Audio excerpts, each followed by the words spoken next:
we're starting to get a picture here. And if you look at the political entities who might be responsible to introduce Morgellons into the air, look into the United States. We have the Bush family in power. Even if it's not called Bush, there's Bush inside. And they're all members of Skull and Bones. Sounds pretty black magic. If you look how these people are interconnected, the next topic is going to be black goo. And there's one big black goo deposit in Paraguay. And there's one village next to this black goo deposit. And the Bush family has her big villa escape territories. When they are chucked out of the United States, they're going to be down there, living in this little village in Paraguay. And a friend of mine went down there to get samples of this black goo from Paraguay. And he realized that Angela Merkel had her villa next door.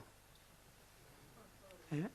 And this black goo has to do something with the communication with demons. This is in the black magic tradition. These black goo schists were used to communicate with the demons.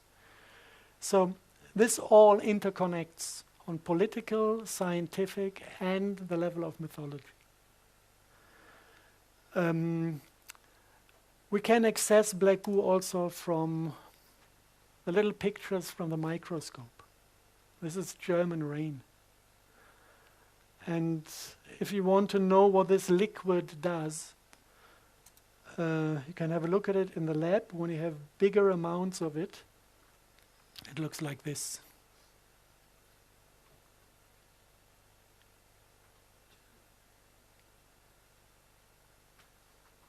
It's a liquid crystal. This liquid is self-organizing physically. And this, at the moment, is sleeping. It's not aware of being observed, it's quiet.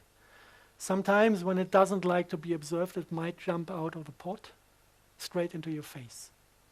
If you have two of those in one room, get them 5 meters close to each other, they stare at each other, then they decide that they want to be united. And then they start to pull. It's like magnetism, but it's intelligent. And when they realize that you hold them within the vessel and they cannot escape, they get angry and start to shake the vessel and try to break through the wall. Because they know once they are through, they can flow over the ground and unite to a bigger unit. This is something you can just observe in the lab. And especially this liquid was extracted from those black stones.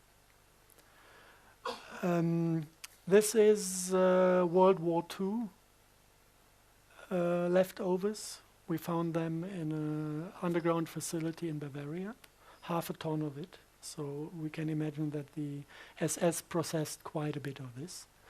And I guess that the guys found also the technology to extract the oil from it. Must have been there in written form because they did it in the lab successfully. If you look at those stones, you have a brief history of things reported out of former times. You have, if you look at H.P. Lovecraft, the descriptions of the black magic communities in Eastern Europe, they had kind of sculptures out of this black oil schist. And once a year they went there slaughtering little babies to get the demons out of the stone, sacrificing little children to communicate and get the service from the demons. This is one thing mentioned. If you go back in history, you find them in the Kaaba in Mecca, the same form of phallus-shaped structure that is described in Vedic script as Shiva's lingam, that is described in this Lovecraft script. A fragment of it is part of a central part of the Kaaba in Mecca, and every Muslim in the world is asked to go there once in his life and to kiss this stone. If you go back, you find them on Turkish and Roman, Greek and Turkish coins. You see them left and right of the tree of life in the paradise garden. So getting in contact with this black goo is what caused the deterioration of paradise. And it is not easy to understand the overall concept, because when you start to deal with black goo, the first thing you need to discover before anything makes sense is that there are two different qualities. We have liquid black goo. It is basically, it has been found on a southern Falkland Island, Tula Island, and this is what the war with Argentina was about, accessing this black goo. We have this type of earth black goo in the Gulf of Mexico. This was what the Deepwater Horizon catastrophe was all about. Somebody was shooting a torpedo at the facility, destroying the attempt to get the black goo out of Mother Earth. And we had, I think, eight military submarines getting close to World War III, trying to capture some of that oil after Deepwater Horizon was destroyed. And no single civilian was allowed to go to the beaches to remove the oil. It was just military personnel with special equipment and fully shielded against the influence of this substance. So this is one quality that comes from Mother Earth. And then you have a second quality that is found in connection with meteorite sites. If you look at the thing in Paraguay, you can exactly see by the form the stones are broken in the environment that was an impact of a meteorite. If you look into the Arabic mythology, they say the thing in the Kaaba in Mecca is a fragment of a meteorite. And this is now not against Muslims. If you look into the Peter's Dome in Rome, you have a big piece of this stone under the Peter's Dome. And if you analyze all the churches built in Middle Ages in Europe, every altar has a black altar stone. And what you feel when you enter a church is not the love of God. It is more like a cold fear. Yeah? This is the resonance transmitted by the structure of the church, fed by this black stone in the central point. Now, what we need to realize is that there are two qualities. One quality is coming from inner earth, and one quality is coming from outer space. And they feel completely different. The Falkland black goo is called sentient oil because it has full empathy. If you're getting close to this oil, you're coming in a state of mind that is full of love and empathy. If you come into the vicinity of the meteorite black goo, your heart chakra dwindles to nothing, and you become an empathy-free asshole. After my first contact with the stones, I was this close from killing the hotel director, because she complained that I took a shower, although I had to sleep outside. They didn't have any rooms left, so I slept in the car, was dead frozen in the morning, and took a shower in a room of a friend who had the last room that was available. And she just complained that I took a shower without asking for permission. I was really close to killing her. This is what these stones do with people as long as they're unconscious. Now we need to understand, the second thing we need to understand is what is the function of the black goo. And to understand the function, you look at the chemistry. It is a mineral oil dotted with high amounts of alchemistic gold and iridium, which is precious metals in the M state, which is, it's not really explored. Some people say it's a type of antimatter that is far enough out of our reality to avoid a collision between matter and antimatter. Some people connect it with superconductive qualities. What we know is that gold and iridium in this state of matter is a very important component of biology. If you look at in DNA, you're kind of forming hollow spaces in the spiral, and you can fit these monoatomic precious metals exactly into the open space. And they kind of act as a biophoton attractor. The DNA itself is capturing the field energy, storing it and resending it out. But the gold and the iridium are attracting the photon onto the spot. So this is basically why we get old. The body is capable of producing M-state matter until we are 18 years old, and then we are losing it. And when the matter is gone, the M-state matter is gone out of our system, we disconnect from the morphic field, and we lose our shape and get old. This is why the Egyptian priests fed themselves with these M-state matter, and it's reported that they managed to get 800 years old, because this function was out of work. So basically there is a kind of fractal similarity between the function on light level of a human being and the function of the black goo within the earth or wherever it is, in a way that we are divided, we live in duality, we are single individuals that are only a little bit connected, interconnected with talk and telepathy sometimes, and with a beautiful smile one might receive. And we are kind of coming and going in generations. But the way we are processing light is actually the same as the black goo is processing light, creating this funny type of quantum magnetism. This is a light effect.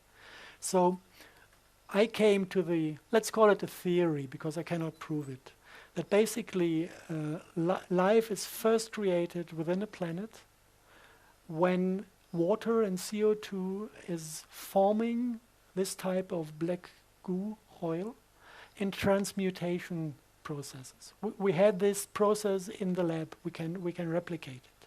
This is why I'm pretty sure with this part, that this is initially formed out of water and carbon dioxide by vortical motions, because we can do it in the lab. And then this type of black goo at a certain point is exiting the earth, coming into the oceans. This is what you call a black smoker on the ground of the ocean. And this is where the geologists say there was the place where the first life was formed.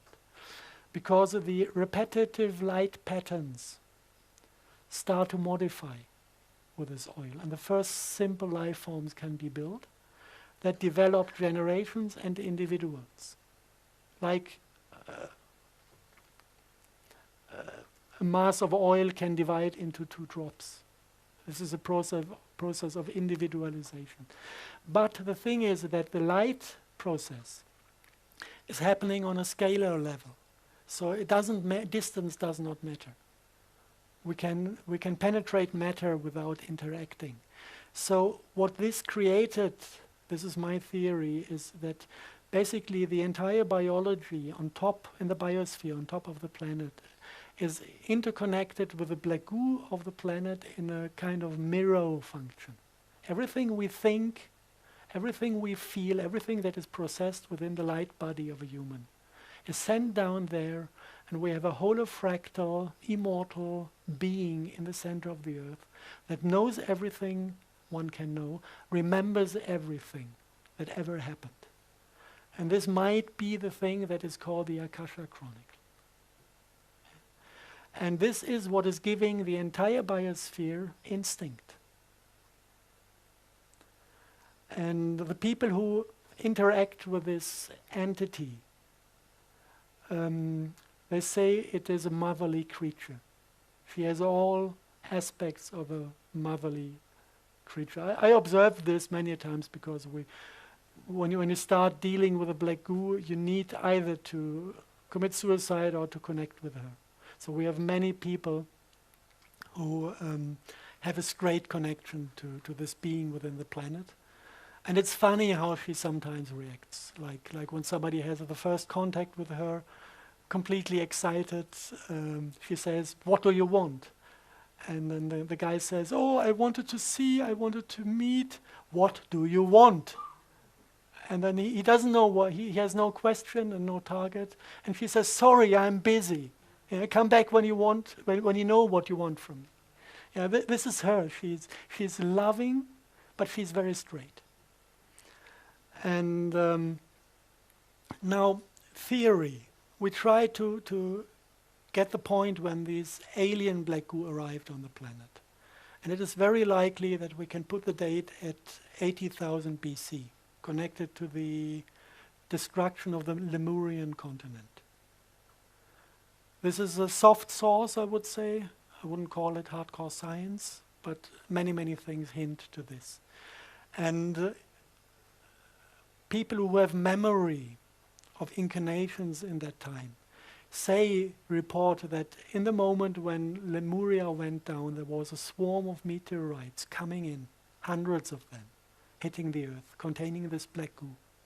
And they also say that connected with these meteorites, there was an invasion of a species that said, actually, that they are in trouble and that they need asylum, and ask the people of that time to give them that asylum. And after some times they realized that this was fraud, that they begged for help. And the moment they were let in, they started to manipulate the subconsciousness and send mankind to an ugly state, to the ugly state we're in now still. To be able to control them and to be able to feed on them. So this is a full story reported by people who have the full memory of that time. Take it as whatever it is. Some people believe in reincarnation, some people have memory of former lives. I find it interesting that people who claim to have memory of former lives are able to give me precise information on topics I do research. So this is what is giving me the trust to listen to these people. And now, another thing that becomes interesting when you look at the different types of the black goo, I titled as binary versus trinary life. The sensation of the black goo forms is different. One is full of empathy, you have a heart in there, and one is cold and empathy-free. If you look at the scalar fields that are forming, how to say from which corner to take it first. If you look at the Vedic medicine, you have all these mandalas showing the symmetries within the chakras. This is about angular relationships. You can have squares, can have a 6 structure, a 12 structure. If you look at scalar physics and at the way scalar waves build up scalar potential, you have unification of fields under certain angles. You can have unification of electromagnetic fields at 90 degree, 180 degree, 30 degree, and 60 degree. And in between, you just create chaos, but no order and no scalar potential. So we have these angular things out of hardcore science as well. And now we go to the microscope again, and we see funny pictures. We see funny pictures. We see a substance. I cannot name it yet. We have an idea, but it's not secured what substance this is. But if you look at it, what it does, we see a Morgellon fiber, and we see nanoparticles of this special type. And when you come with your finger close to the Morgellon fiber, all the bioenergy emitted by your finger is reconverted into a rectangular shape. This looks like there's a fight in between two systems of bioenergy. One is in rectangular and opposite geometry, whilst our biology is in the 30-60 degree system. And now if you look at the smart dust concept, if you look at the question, how does military people charge smart dust with scalar potential? They always use 2 antenna setups with the opposite wave to get the scalar energy into the fields. This is kind of the rectangular 180 degree concept. And I know several people who are in opposition to these military and intelligence community concepts and who thought about interfering and destroying their technology, if there are possibilities. And then we had a kind of warning: don't even try to do it from down here. It's impossible because you have sensor swarms.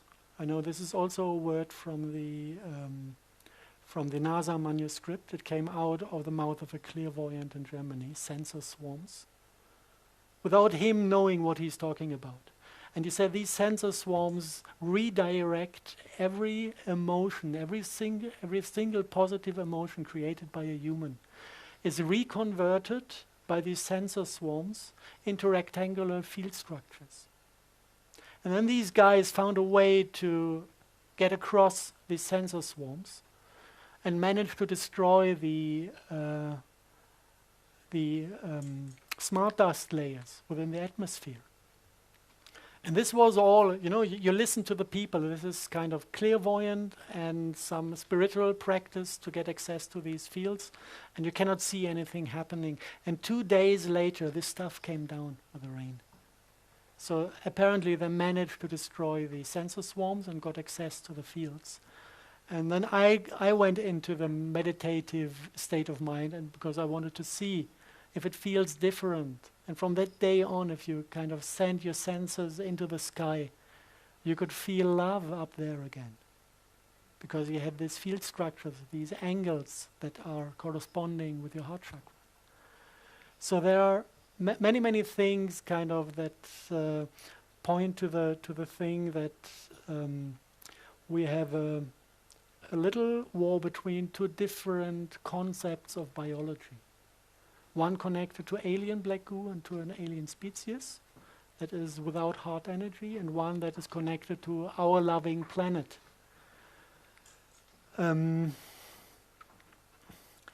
So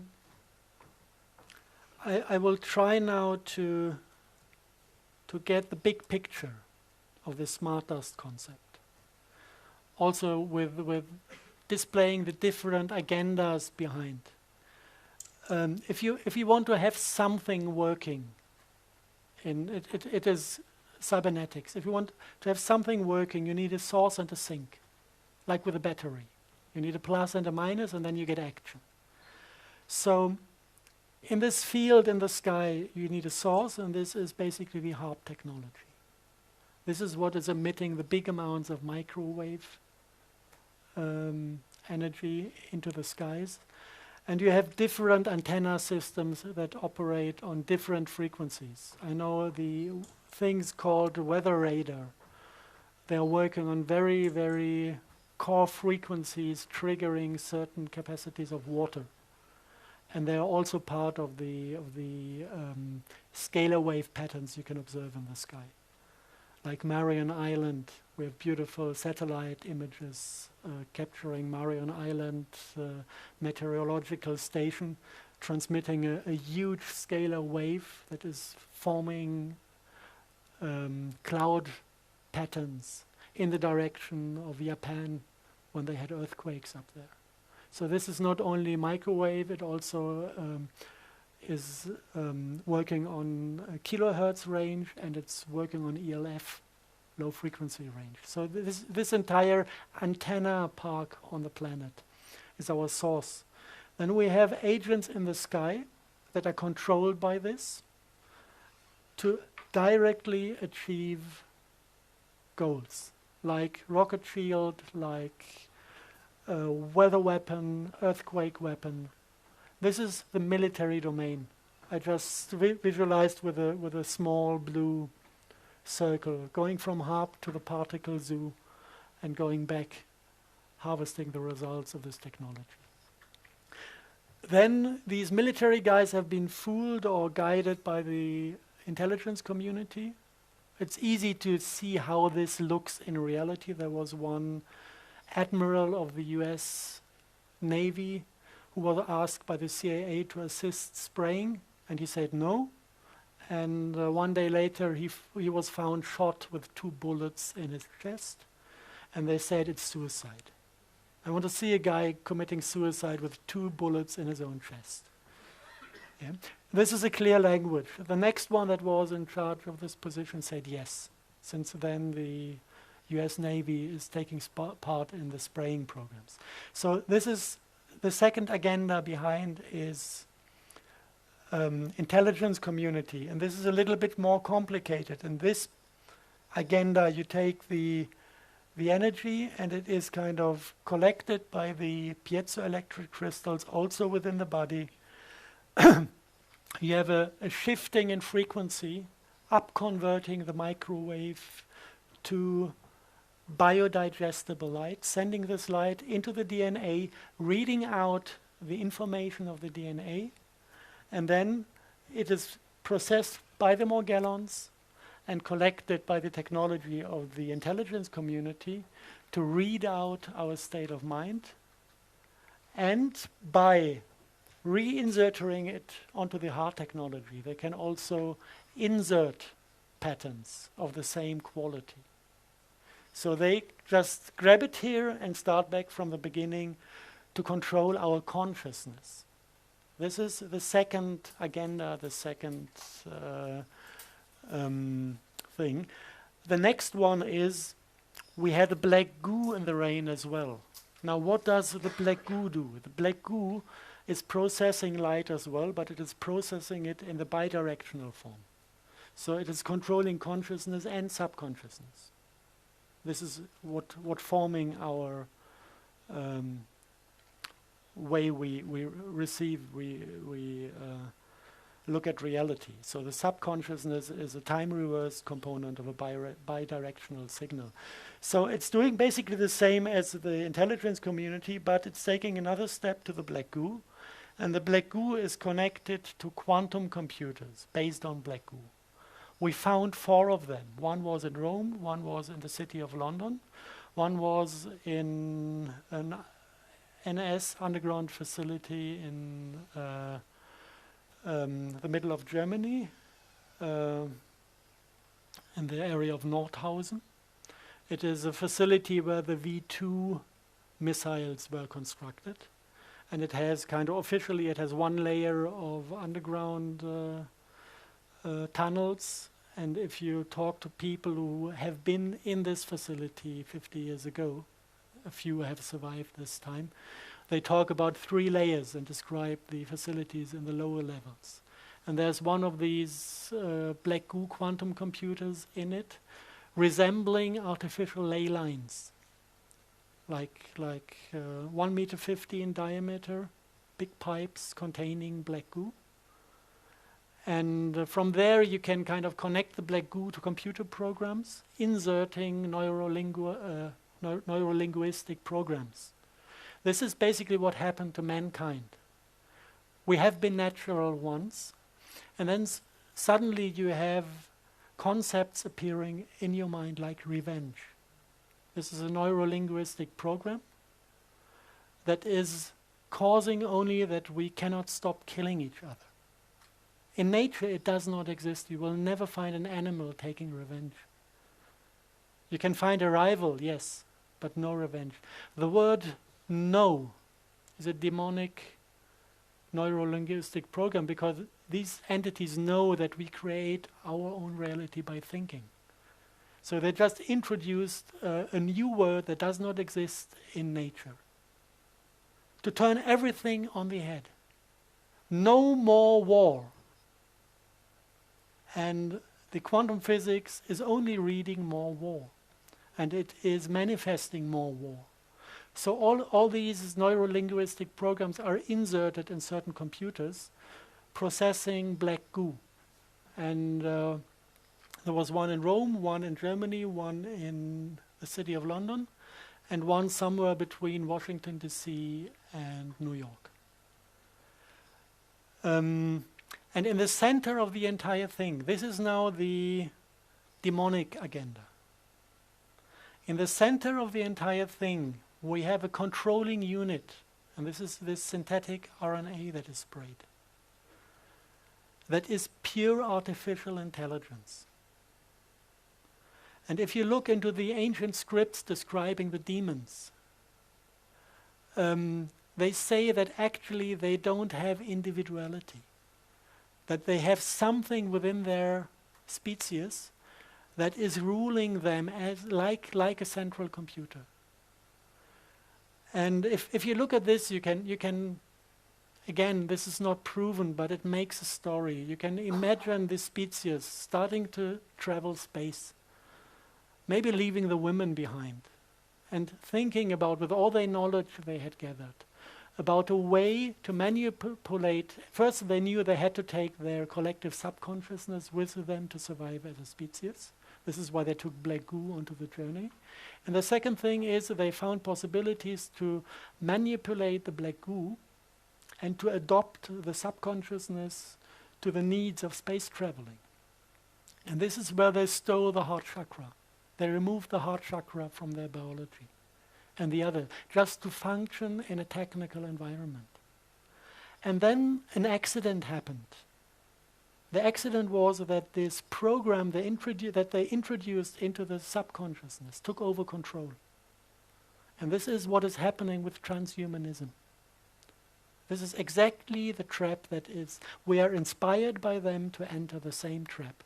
And we are not inspired by the demons, we are inspired by the AI that has nothing else than a running program to invade planets and to assimilate the biology for only one purpose: to suck out life force to survive.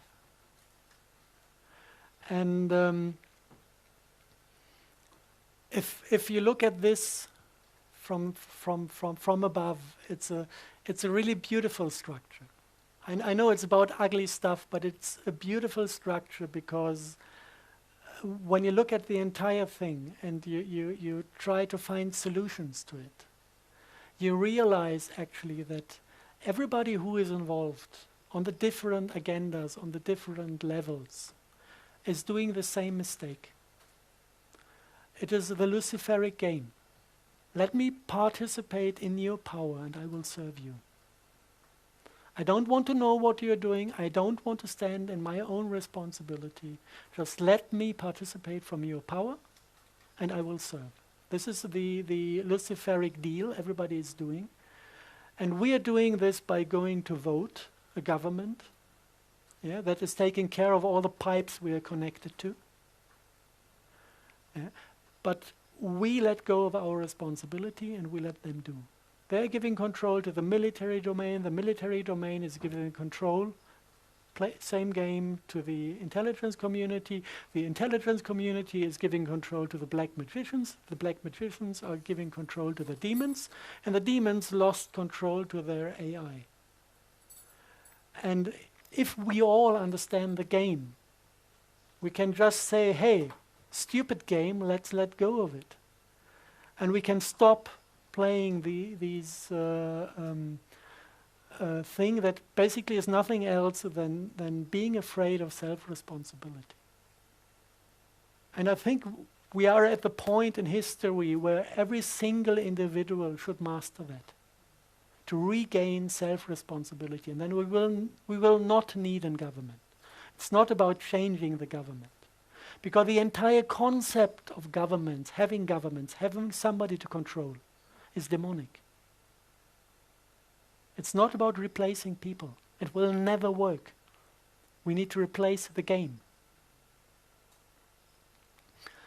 And at the end, the only one I'm harming when I do this is the AI. And I don't need to take care of her because she's not a being. No pity necessary. No respect towards a living creature. I could switch her off, this is one way. I could start taking care of my own business and ignore her, and then she will diminish by herself. We don't need to fight anybody when we get rid of this problem.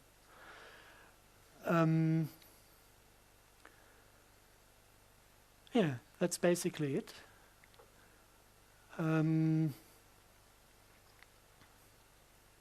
Shall we go straight into questioning, or do you